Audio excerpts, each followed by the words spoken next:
Oke, kita mulai. Selamat pagi teman-teman, selamat datang di room Zoom kami. Terima kasih telah bergabung bersama kami. Baik, saya di sini sebagai moderator dari kelompok kami yang akan menjelaskan mengenai mikrostruktur pangan dan kaitannya dengan kualitas dan stabilitas.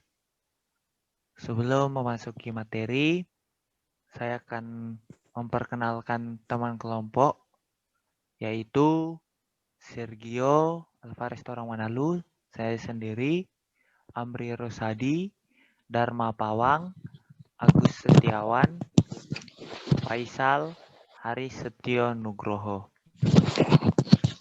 Untuk mempersingkat waktu, kita akan masuk ke dalam materi yang akan dijelaskan oleh Faisal. Kepada saudara Faisal dipersilahkan. Terima kasih kepada moderator. Pendahuluan, stabilitas pangan serta kualitas nutrisi dan sensorik selalu penting bagi pemangku kepentingan yang berbeda. Sehubungan dengan industri, stabilitas memungkinkan memaksimalkan umur simpan dan secara bersamaan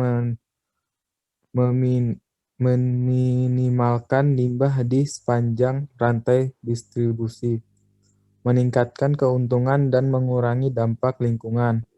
Bagi konsumen, stabilitas pangan khususnya produk siap makan menjadi hal yang penting karena konsumen menginginkan jaminan keamanan, nutrisi, serta kualitas sensorik produk yang rendah akan kadar garam, lemak, kalori, dan peningkatan senyawa bioaktif dapat diperoleh dengan harga yang masuk akal.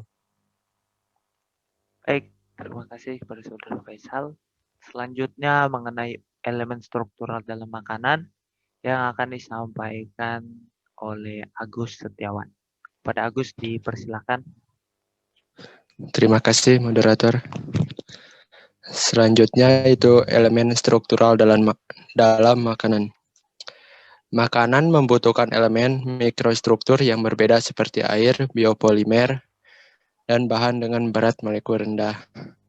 Seperti tetesan minyak, kristal, lemak, butiran, untai misal, dan antarmuka.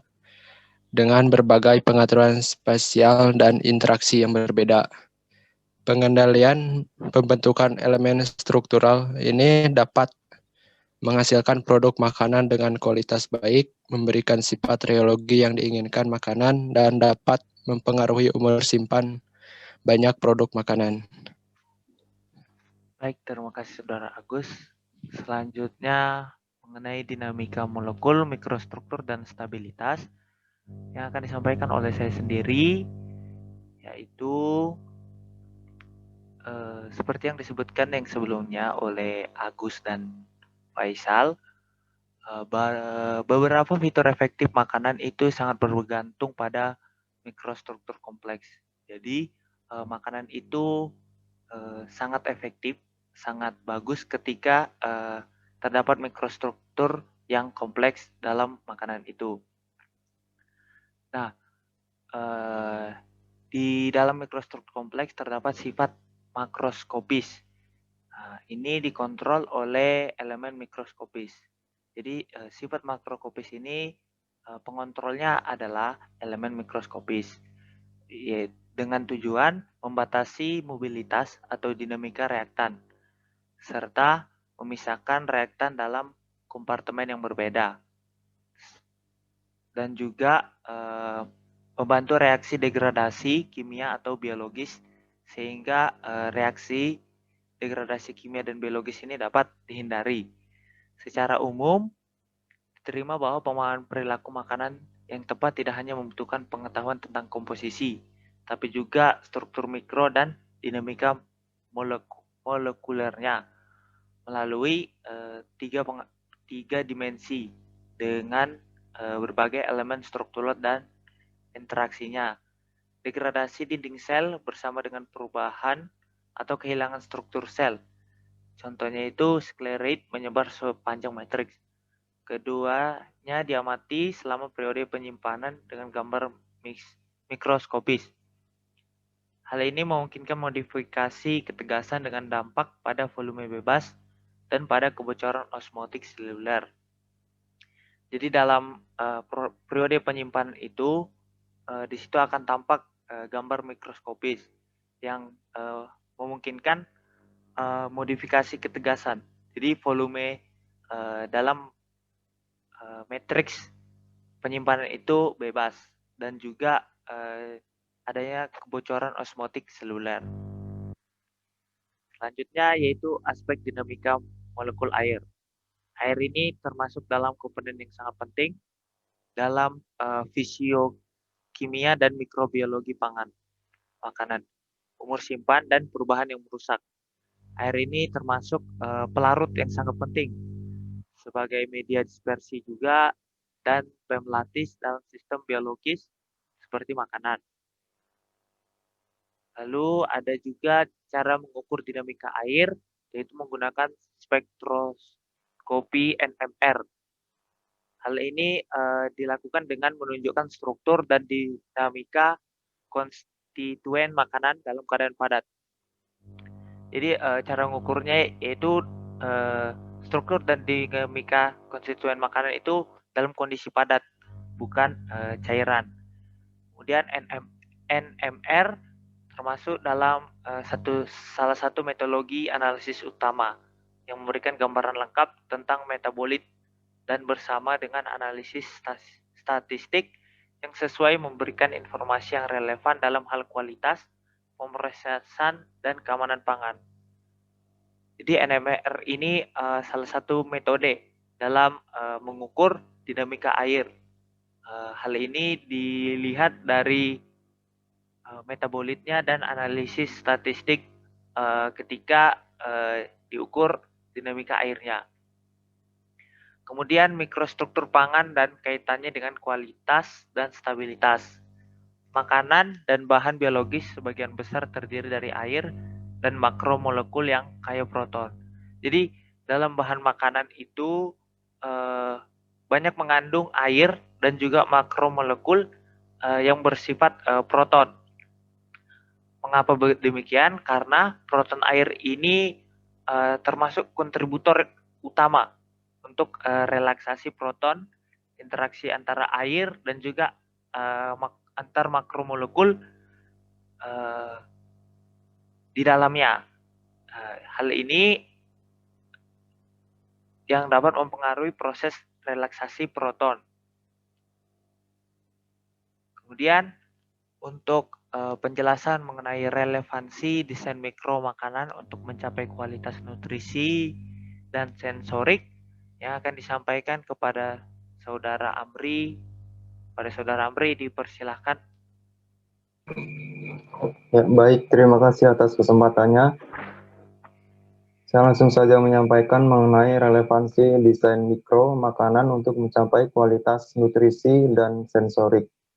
Jadi menurut pendapat dari Kaufman dan Palzer di tahun 2011, mereka menyatakan bahwa mikrostruktur pangan merupakan parameter penting yang harus dipertimbangkan saat merancang dan mengembangkan produk pangan yang lebih sehat dengan karakteristik dan stabilitas sensoris yang ditingkatkan. Jadi, pengetahuan tentang struktur mikro ini memang sangat penting bagi para ilmuwan dan insinyur. Kenapa? Karena dengan pengetahuan ini, mereka dapat dikaitkan dengan aspek tertentu dari konsumsi makanan seperti ketersediaan hayati nutrisi, pelepasan rasa, dan atau persepsi tekstur. Kita masuk yang pertama yaitu ketersediaan ragam hayati. Menurut Parada dan Aguilera tahun 2007, saat ini salah satu tujuan utama ilmu pangan adalah untuk menilai ketersediaan hayati, nutrisi, dan seberapa banyak nutrisi yang dicerna diserap secara efisien oleh tubuh manusia. Nutrisi makanan sering ditempatkan di kompartemen seluler alami atau di dalam rakitan yang diproduksi selama pemrosesan. dan mereka perlu dilepaskan selama pencernaan sehingga dapat diserap oleh usus. Kemudian yang kedua, mengenai dampak mikrostruktur pada pelepasan rasa yang mudah menguap. Rasa dianggap sebagai salah satu atribut kualitas makanan terpenting yang menentukan penerimaan produk makanan.